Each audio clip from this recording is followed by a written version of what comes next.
안녕하세요. 함께하는 희망 이야기, 난임자들의 소중한 사연에 오신 것을 환영합니다. 저는 박혜경이고 죄송해요. 저는 김보희입니다. 네. 저희 오늘 첫 시간에 뵀는데요. 지난주에는 또 다른 분들이 요 코너를 또 이렇게 맡아주셨고 아마 격주에 한 번씩 저희 박혜경님과 제가 이렇게 여러분들을 만나뵐 거예요. 저는 디에이블이라는 회사에서 난임자들에 대한 일을 위한 서비스를 만드는 사람이고요. 혜경 씨는? 저는 똑같이 네. 디에블에서 김보희님과 같이 일을 하고 있는 직원이고요. 저는 그 난민자들을 위한 앱을 만들고 있는 박혜경이라고 합니다. 오늘 첫 시간인데 저희 첫 시간인데 너무 긴장? 네. 긴장됩니다. 비가 많이 왔죠 오늘. 그렇죠. 네. 그래서 여러분들이 이렇게 격주에 한 번씩 만나뵐 건데 저희들 긴장하지 않게 여러분들의 많은 응원이 필요하겠습니다. 그럼 음악 한 곡 듣고 우리 사연 소개해 볼까요? 네, 좋습니다.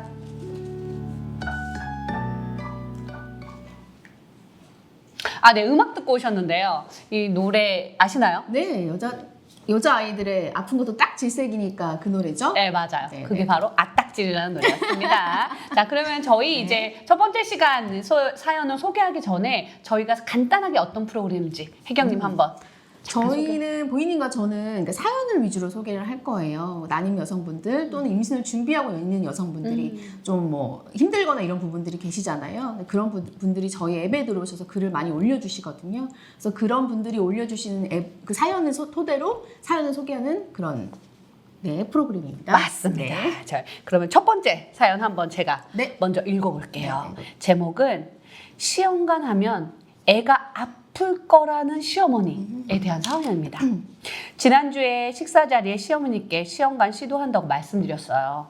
근데 그 식사 자리에서 시어머니가 자연 임신 하면 안 되겠냐고, 시험관 하면 아기가 아플 거라고, 그리고 그 장애인 나올 수도 있다고 이런 말씀을 하셨대요. 그래서 하지 말라고 하면 이게 웬 말이냐고요. 지금 하고 있는 그 몸과 마음이 아픈 그 며느리한테 그런 말을 직접적으로 하셨다라는 사연입니다. 그래서 이 사연자 보내주신 분은 너무 속상한 마음에 이렇게 글을 올려주셨어요. 이런 상황 이거 어떡합니까? 이거 어떡합니까? 근데 여기서 저희들이 이제 사연자 분들을 위해서 사용자들이 댓글 남겨주신 게 있어요. 네, 맞아요. 댓글도 한번 읽어드리고 나서 한번 얘기를 해보죠. 좋습니다. 자, 너무 긍정적인 댓글이 많아요. 얼른 잊어버리시고 스트레스 받지 마세요라는 댓글이 있고요. 두 번째 댓글은 진짜 올해 들은 말 중에 가장 황당한 말이네요. 무시하세요라는 댓글이 있어요. 맞아요. 대부분 다 무시하라는 거고 그리고 제가 좀 본 것 중에서 요즘 시대가 어느 시대인데 아직도 그런 말을 하는 시어머니가 계시냐라는 댓글이 근거 있고 없는. 남편한테 반드시 말을 해야 된다 이런 댓글이 있어요. 네. 이런 악담을 어떻게 할 수가 있죠? 이거는 사실 저는 이 사연을 보고 딱 두 가지 떠올랐잖아요. 하나는 열받음. 전문용어로 빡침. 그거 하나 하고 또 하나는 이 사연 보내주신 분이 너무 착하다.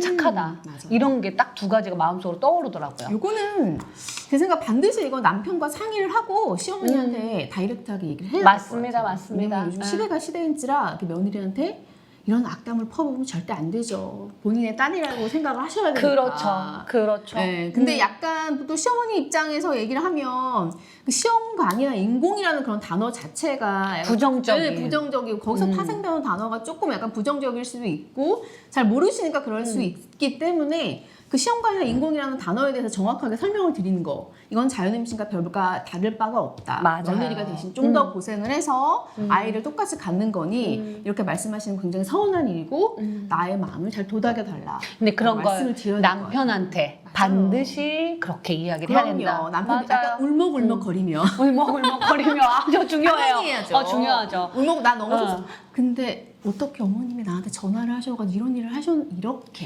맞아요. 그냥 자연스럽게 울먹거리는 게 포인트죠.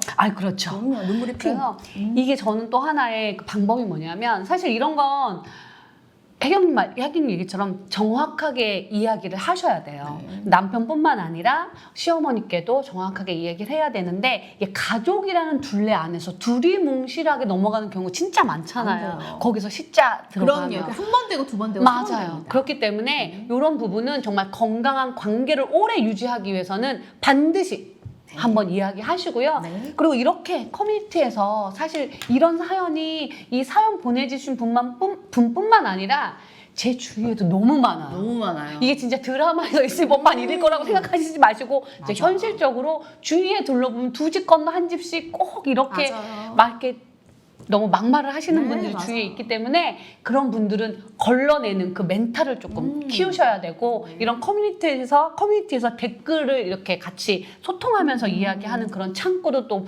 필요할 것 같고 네. 그러면서 저희 디플래닛 앱에서 이런 사연 올려주면서 같이 응원도 하고 네. 이러면 너무 좋을 것 왜냐면 같습니다. 다 같은 상황이니까 공감이 맞아요. 너무 잘 되고 네 그렇습니다. 일단 남편을 잡으세요.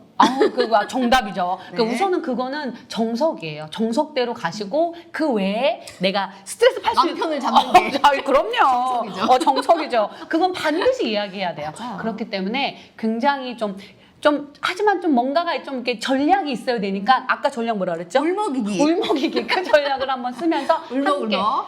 네. 꼭 이야기하고 넘어가셔야 밤 됩니다. 6시, 저녁 6시 퇴근할 때까지 참다가 그렇죠. 6시, 7시쯤 울먹여야 됩니다. 저나 아. 일하고 있는 남편한테 울먹이면 더 짜증날 수 있어요. 그렇죠. 알죠? 당연하죠. 집에 들어와서 아. 다 씻고 마음이 안정되는 맞아요, 상태에서 그때 맞아요. 울먹이기 시작해야죠. 그렇죠. 네. 그래 공감하고 반드시 이야기하고 넘어가시고 저 이런 커뮤니티에서 이렇게 얘기 한번 풀면서 한번 또 속풀이 한번 탁 한번 하시고 네. 저 이 상황에서 또 혜경님은 어떻게 뭐 스트레스 같은 거 어떻게 푸세요? 저요? 네. 저는 막 음악 들으면서 가끔 혼자서 춤을 출 때도 있고 그리고 춤을 춰요? 천을 막 걷습니다. 홍제천? 네. 우리 홍제. 혼자천 막 걷습니다. 그렇구나. 너무 네네네네. 좋은 그리고 방법입니다. 먹습니다. 뭐 드세요? 엄청 많이 먹죠. 저는 사실 저도 한번 물어봐 주세요. 어떻게? 저는 사실 먹으면 사실 좀 얹히는 약간 그런 스타일이라서 저는 운동을 하는데 그 운동을 그냥 하지 않고 심장이 밖으로 튀어나올 정도로의 운동을 고강도의 네, 그래서 뇌를 싹 비워주는 어. 그런 좀 스트레스 푸는 방법이 있어요. 또 주위에서 막, 네. 그래서 꼭 그런 거 하나씩은 내가 뭘 좋아하고 내가 뭘 갖고 스트레스를 푸는지 방법에 대해서 진짜 싱글일 때는 그런 걸 진짜 알게 모르게 친구들과 함께 많이 했잖아요. 하지만 결혼을 하고 이 난임 준비를 하면서 어떻게 보면 자신을 좀 잃어버릴 수 있는 그런 상황이 올 수 있잖아요. 근데 이번 참에 이 사연 보내주신 분이나 이런 어려움을 겪고 계신 분들은 남편한테 울먹이면서 얘기한다? 커뮤니티에서 한번 이렇게 싹 풀어준다? 그래서 내가 뭘 가지고 이제 스트레스를 푸는지 한 번은 심각하게 내 자신을 위해서 생각해 볼 수 있는 그런 시간을 가졌으면 좋겠습니다. 맞습니다. 좋은 말씀입니다. 네네. 그래서 여러분들도 이 보시면서 뭐 댓글이나 이런 거에 한 번씩 이렇게 글 한번 남겨주시면 사연 보내주신 분이나 저희도 많은 힘이 될 것 같습니다. 네.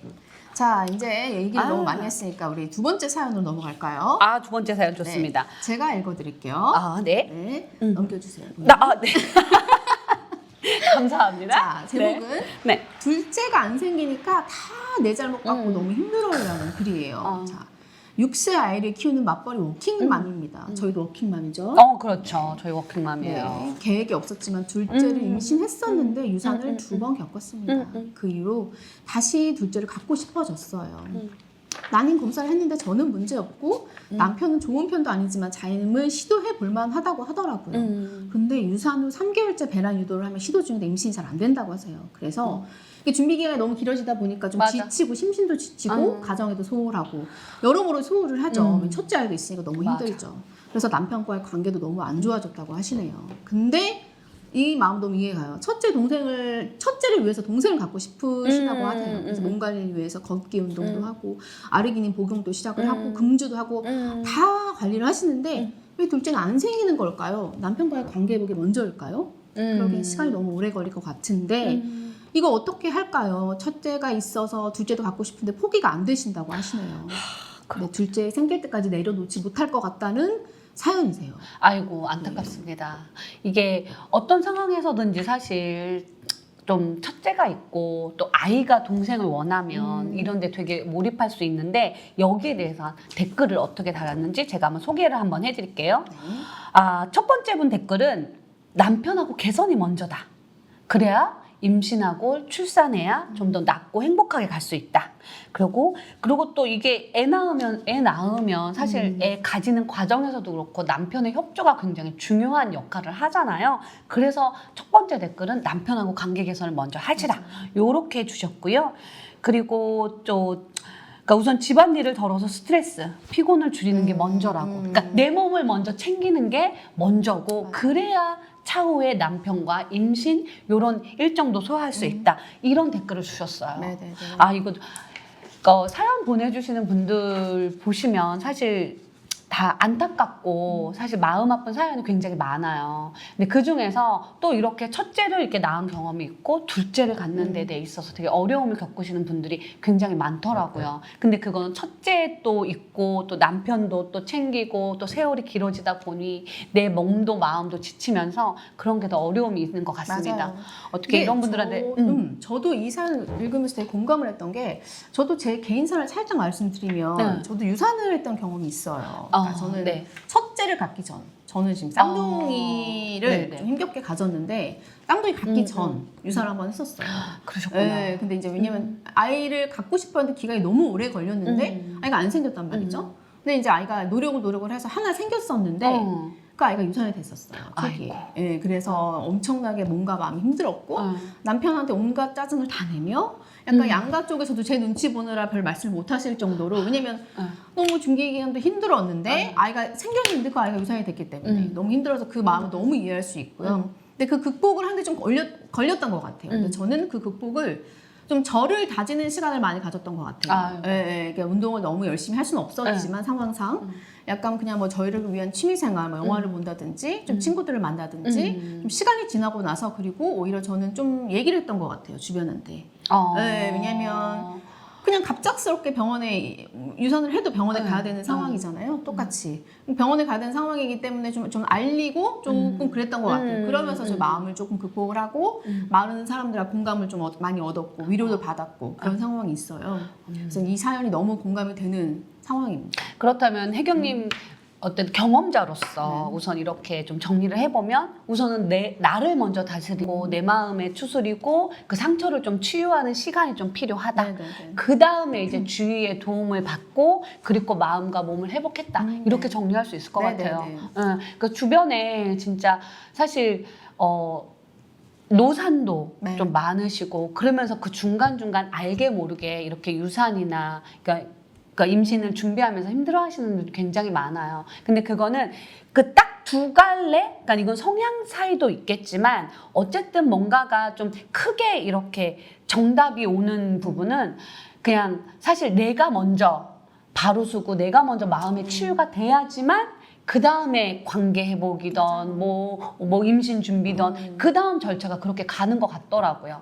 그러니까는 이 사연 보내주신 분도 혜경님 이야기나 저도 주변에 보는 것처럼 내 자신이 먼저예요. 그렇기 때문에 댓글 주신 분들 중에 있잖아요. 뭐 좀 집안일을 좀 소홀히 해서 내 컨디션을 먼저 챙기고 좀 뭔가가 첫째든 남편이든 관계 회복을 떠나서 내 자신을 먼저 챙긴 후에 그리고 나서 이제 남편과 관계 회복은 아마 자연스럽게 되지 않을까 싶습니다. 맞아요. 그리고 남편분도 사실 이렇게까지 첫째와 둘째, 아니 첫째도 있고 둘째도 원하는 상황에서 딱 제 느낌상 많이 그렇게 뭔가 소홀히 하거나 와이프 사연 주신 마음을 많이 몰라주고 그런 스타일은 아니신 것 같아요. 예전하고 다르게 관계 개선을 해야 된다니까. 그러면 조금 자신을 먼저 챙기고 그리고 나서 이제 남편과 관계 회복이 자연스럽게 되면서 그런 다음에 조급하지 않게 사실 임신 준비를 하면 어떨까라는 생각을 들어봅니다. 네네, 좋은 것 같습니다. 어떻게 남편과의 관계는 괜찮으신가요? 지금 이 사연 읽으면서 전 여기를 이렇게 딱 짚고 싶네요. 왜냐면 나와 남편과의 관계. 저와 본인은 남편과의 어떠세요? 관계. 저는 사실 개인사지만 사실 저희는 싸우지 않아요. 이게 무슨 일입니까? 그게 가장 큰 문제예요. 이게 뭐냐면 관계가 이게 뭔가 팍 튀고 나가지고 뭔가 이제 이게 해야 되는데 서로 참는 스타일이구나. 그게 진짜 좋지 않더라고요. 뭐 그럼 한 번도 안 터지시는? 아니요, 터지죠. 언제 터지죠? 터지는데 제가 가끔 터지고 남편은 약간 회피형이에요. 그래서 저는 그게 가장 좀 불만이긴 하지만 사실 그러면서 서로를 이렇게 알아가는데 어떻게 보면 이렇게 박 터지게 싸우시는 분들 있잖아요. 너무 부럽죠. 이건 무슨 얘기인가요? 이건 무슨 얘기냐면요. 그러니까 저희는 이게 굉장히 좀 서로 이렇게 서로 회피하는구나. 회피하는 사이라서 관계 회복도 그냥 회피하면서. 근데 나중에 쌓이면은 또 맞아. 한 번에 불화성처럼 굉장히 터지죠. 큰일 납니다. 네네네. 그래서 저기 법정까지는 아니지만 상담까지 가고 막 그래요. 그쵸. 저 개인적으로. 굉장히, 그렇기 때문에 그쵸. 그러니까 그때 우리 너무 그때 개인사 다 터는데 오늘? 아, 너무 타는 거 아닙니까? 저희 쭉 봐야 되는데. 괜찮습니다. 네. 뭐든. 그렇기 때문에 그러니까 이런 저런 뭐 저도 한 결혼 생활 10년이 넘었기 맞아요. 때문에 거기에 대한 내공도 여러분 같이 한번 풀어보고 맞아요. 그리고 여러분들도 함께 나눠주시면 또 이 사연과 이 방송이 굉장히 풍성해질 것 같아요. 네네네. 네. 맞아요. 그러면 어떻게 두 번째 사연 여기서 좀 마무리를 져볼까요? 네, 좋습니다. 네. 이 사연에 대해서도 댓글 남겨주시고요. 그러면 저희도 거기에 대해서 댓글 함께 소통하면서 네. 즐거운 방송 할 것 같습니다. 네. 혜경님. 네네네. 저희 지금 어떤 코너를 하고 있죠? 저희는 난임자들을 위한 사연 소개하는 코너를 하고 있죠. 네, 그렇습니다. 그럼 저희 이제 세 번째 사연 네. 또 들어가는데 한번 본인이 세 한번 번 읽어주세요. 이번에. 제가 읽어드릴까요? 네, 네. 한 장을 넘겨서 네. 잠시만요. 요게 읽으면 되겠죠? 아니요, 방금 읽었고요. 네, 죄송합니다. 네, 여기 있네요. 네, 제목이 시험관 임신 사실 알리시나요? 이런 제목입니다. 네. 자, 읽어보겠습니다. 네. 아하, 이분도 유산의 경험이 아픈 경험이 있습니다. 유산 3번의 유산을 하고 진짜 멘탈이 약해질 만큼 약해졌어요. 그래서 주변 친구들과 연락을 끊다시피 살고 있습니다. 얼마 전 임신해서 안정기에 들어갔습니다. 오랜만에 친구가 좋은 일이 있다고 만나자고 연락이 왔어요. 만나자고 하는데 오랜만에 친구를 만나는 것도 약간 불편하지만 연락이 반갑고 만나면 또 어디서부터 이야기를 할지 막막하기도 해요. 제 성격 같기도 하지만 양가 부모님과 가족 외에는 제가 시험관 했다는 사실을 아무도 모르세요. 친구들 만나면 제가 시험관으로 임신했다는 사실을 일일이 밝혀야 하는 건지 아니면 그냥 밝히지 않고 힘들었던 기억을 묻어두고 되는 건지 말하는 건 제 자유인 줄 알면서도 어떻게 할지 모르겠어서 여러분들은 오랜만에 친구를 만나면 시험관으로 임신했다는 사실을 알리시나요? 이런 사연입니다. 네네네. 이게 많이들 겪고 있는 그런 사연인 것 같아요. 댓글을 먼저 한번 소개시켜 드릴까요? 네, 좋습니다. 네, 첫 번째 댓글은 이상한 것도 아니고 다 말해요. 이런 댓글이 있고요. 네. 두 번째는 명쾌하시네요. 그냥 얘기해요. 왜냐면 임신했기 때문에 임신이 계속 안 되면 얘기하기 싫을 텐데 성공해서 이제 다 얘기해요. 세 번째는 저는 양가 부모님 직장에서 다 알고 계세요. 지인에게도 다 말했고요. 오히려 배려해 주시고 고생했겠다 힘들지 않냐고 더 많이 챙겨주셔서 좀 말하기 잘했다 싶어요. 네, 그리고 대부분 다 보니까 말을 한다라는 입장이시네요. 맞아요. 근데 저도 그 임신 기간 동안 회사를 계속 다녔기 때문에 말을 안 할 수가 없었어요. 그렇지. 그러니까 마지막에 왜냐하면 병원을 중간중간 계속 가야 되니까 휴가를 계속 낼 수가 없잖아요. 그러니까 뭐 낼 수는 있지만 뭐 계속 눈치가 보이는 상황이 있죠. 뭐 일주일에 한 번 계속 주기적으로 내야 되니까. 그래서 그냥 저 임신 준비를 하는데 잘 안 된다. 그래서 저 병원을 자주 가야 된다고 얘기하니까 주변에서 알겠다라고 다 얘기를 해주셔서 좀 편하게 다녔어요. 근데 저도 초반에는 얘기를 안 했던 것 같아요. 이게 왜냐면 이런 거 있어요. 남들 다 되는 임신 왜 나만 없지? 남들 이런 거죠. 남들 다 있는 것 같은 집 왜 나만 없지? 막 이런 느낌 있죠. 그런 거 같은 느낌이었어요. 그렇죠. 이걸 말하기 좀 그렇다. 그래서 주변에서 왜 애기 뭐 가끔 물어보시는 분들이 있잖아요. 옛날에. 그렇지. 나 때는. 맞아. 아무 생각 없이 지금 물어봤어요. 아니야. 지금도 그래. 지금도 그래요. 왜 얘기를 안 갔냐 결혼했는데 네. 1년이 넘고 2년이 다 돼가는데 그때는 저희는 그냥 신혼을 좀 더 즐기고 싶어라고 얘기를 했는데 애기가 안 생기는데 어떡해. 맞아. 안 생겨가지고 그랬었어요. 근데 나중에 참다가 안 돼가지고 너무 말을 하니까 스트레스인 거예요. 그게. 난 애기가 안 생긴다. 더 이상 나한테 얘기하지 말아라. 노력 중이다. 그러니까 나한테 입을 닫으시오. 그래서 얘기 안 했죠. 그냥 그때 침묵이. 주변에서 다 그렇구나라고 그냥 편하게 해주셔서 오히려 스트레스를 더 안 받았던 것 같아요. 네. 본인은 어떠실까요? 저는 어쨌든 늦은 결혼과 한 100만 번 들은 노산과 노산이라고 얼마나 그러시던지 병원을 가든 뭐든 몇 가든 살 때 얘기를? 저는 첫째를 39에 이제 젊은 나이셨네요. 그러니까 젊죠. 굉장히 젊은 나이. 임신하기 딱 좋았던 딱 좋은 나이라고 나이. 생각을 하는데 그래서 굉장히 좀 고생을 조금 하긴 했었어요. 그러셨겠네요. 그래서 하지만 저는 뭐 이렇게 애경님처럼 뭔가 유산인 경험했다든가 아니면 뭐 병원을 간다든가 그런 케이스는 아니어가지고 그렇지만 저희 친구들이 사실 주변에 또 쫙 이렇게 동갑 친구들이 있으면 저한테 이런 말을 했었습니다. 임신을 하고 난 다음에 너는 애기 날 때 무릎 꿇고 나라고. 왜요? 너무 감사하다. 축복이다 진짜. 그만큼 이게 그러니까 임신과 출산이 누구나 할 수는 있지만 맞아요. 사실 어려운 일이에요. 이제 그렇기 때문에 이렇게 시험관을 통해서 사연 주신 분이 임신했다는 건 축복받고 감사하고 그런 일이에요. 맞아요. 그러니까 사실 주변에 그러니까 시험관을 해도 참 10번 넘어가고 그래서 많이 실패하시는 맞아요. 분들이 많잖아요. 하지만 자기가 그 실패한 분들, 자기의 힘듦 때문에 내가 이 축하받아야 될 건 안 받는다?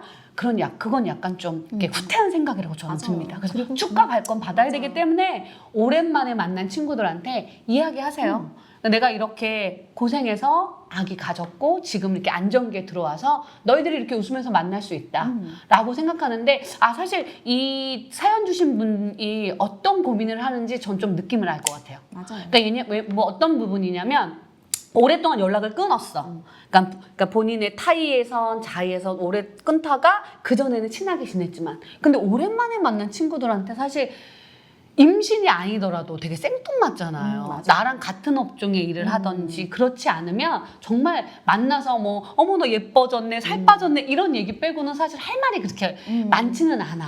그러면은 이 친구에 대해서 이 친구들이 내 인생에서 어떤 부류의 친구들인지를 한번 생각을 한번 해보시면 돼요.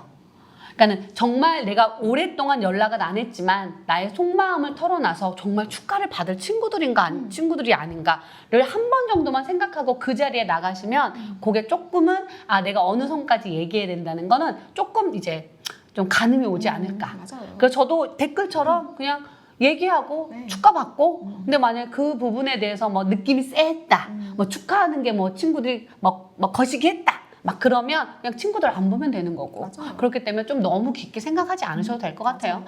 지금 임신하고 있는 몸에서 지금 얼마나 큰 행복과 감사와 축하를 받아야 되는 몸이기 때문에 그런 것까지는 크게 생각할 필요 없이 댓글에서처럼 이야기해 주셨으면 좋겠다. 혜경님 이건 좀 사적인 얘기인데 혜경님 친구 많으세요? 저 많으실 친구 것 같아요. 많죠. 그래서 진짜 그래요. 그 친구 어떻게 그 인간관계 이런 거 좀 어려움 없으세요? 저는 없어요.